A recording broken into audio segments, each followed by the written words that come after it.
This is a beginner's guide for Path of Exile 2. I'm just going to get you through all the basics in case you're new to the series. You just want to know what's going on, how all this works. So let's just get started in some random place. Let's get through all the things. So in this game, you level up like anything else. You can go to character in your inventory, look at all your stats and things. Something, for example, intelligence and strength and dexterity, they don't directly increase the damage that you do in this game. It's going to be based on the weapon and the skill and all these different things, okay? So then we also have passive skills, inventory, and all this stuff. So real quick, in the inventory, there are these things you find.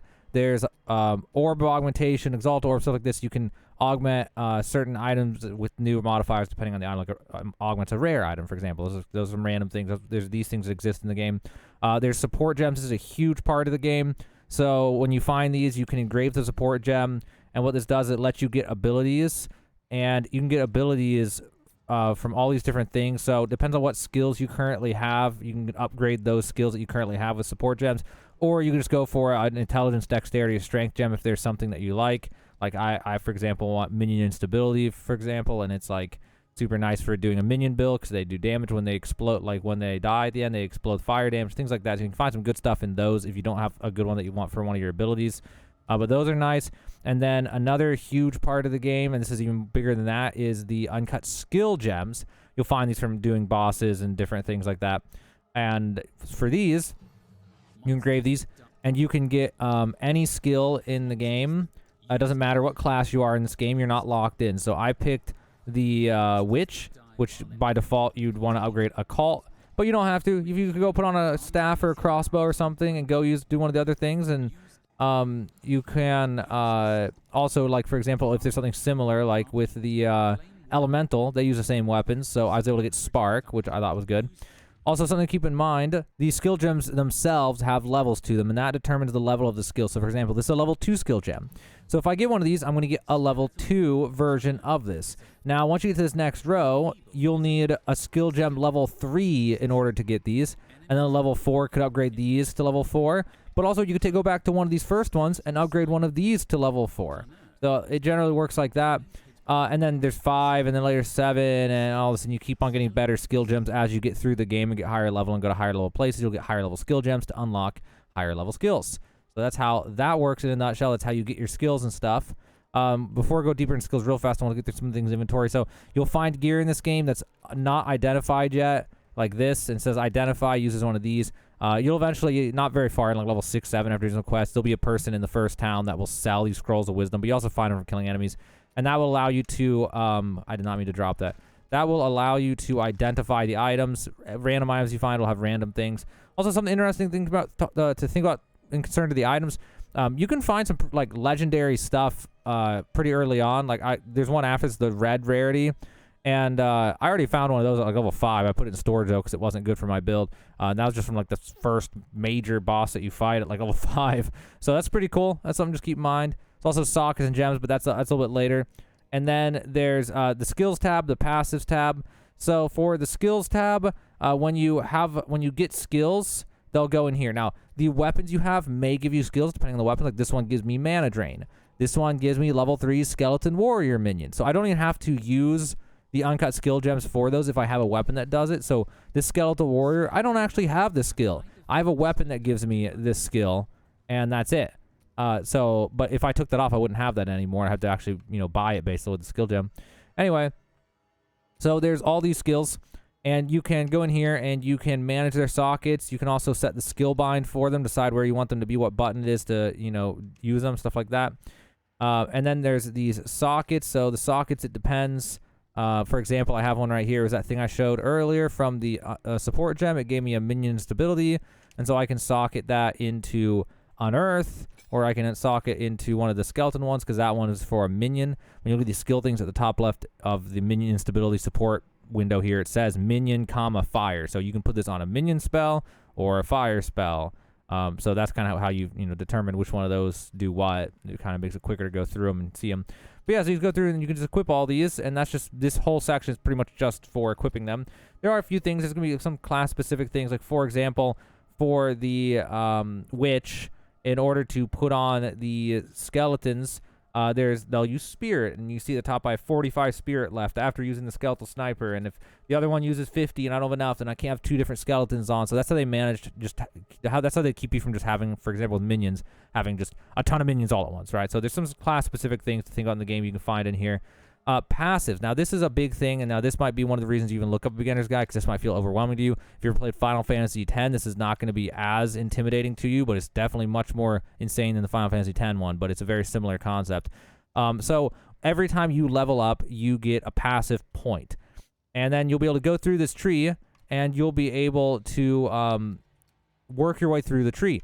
Now what's really interesting about Path of Exile too is that you are not locked in. So as a witch, I start on this top section. And then over here, I think this one's the sorceress or whatever.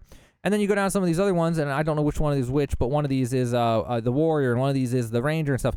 If I wanted to, I could start as a witch, and I could spend my levels and just go straight sideways, right? Like I could go straight over here, get over into this tree, cut through here somewhere, you know, get over here, and then I could just go straight down to like the warrior tree or something as a witch, and then just build in through the warrior tree. Like, you could do that if you wanted to. Now, is it a good idea?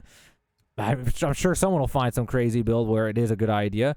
But yeah, so this is the passive. So every time you level up, you're going to want to go in here and you're going to want to spend them. You're probably going to want to get things that are specific for your class. For example, I'm playing as a witch right now, and the build I'm using right now, I mainly just want spell damage and minion damage. So I'm just doing everything I can for that. What I may do later on, once I get done with some of the stuff in here, I may go sideways and head over to the sorceress tree or sorcerer tree or whatever, and get some of the ones for increased spell damage, increased critical spell damage bonus, all stuff like that, increased critical hit chance. You know, I'll get some things over there and then keep working on my tree because it's not very far away from my tree.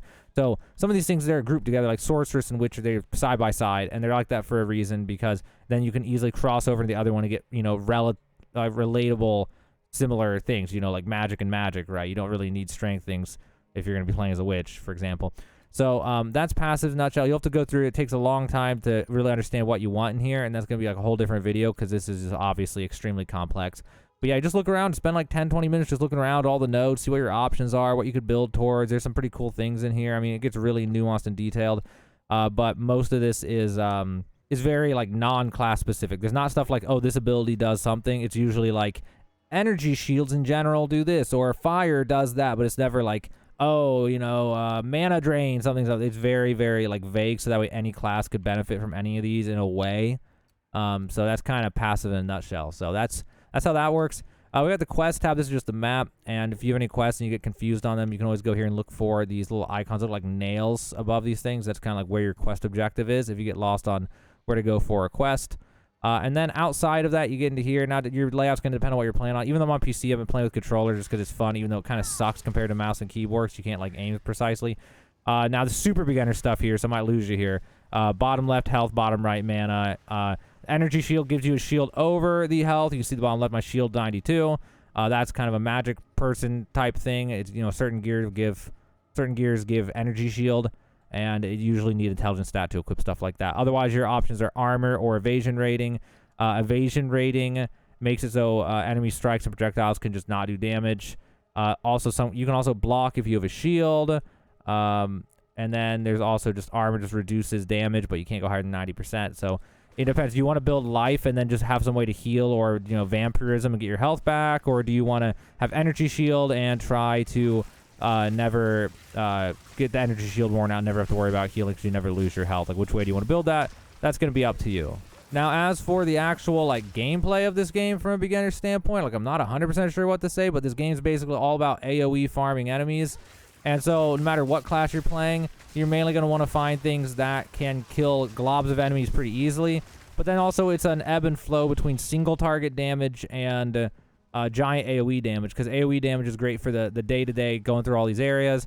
But then when you hit a boss, if you're all AoE damage, then the boss might take freaking forever because you don't have a lot of like high damage single target type things. Instead, you're just doing like medium damage AoE spells and stuff. But you also have the flasks. That's something really important to keep in mind. You will upgrade these too, so you'll find better ones to equip. You can also find them with the like different rarities, so you can identify them and get bonus stats on them. And when you equip these, you just go back to town, and there'll be a well there.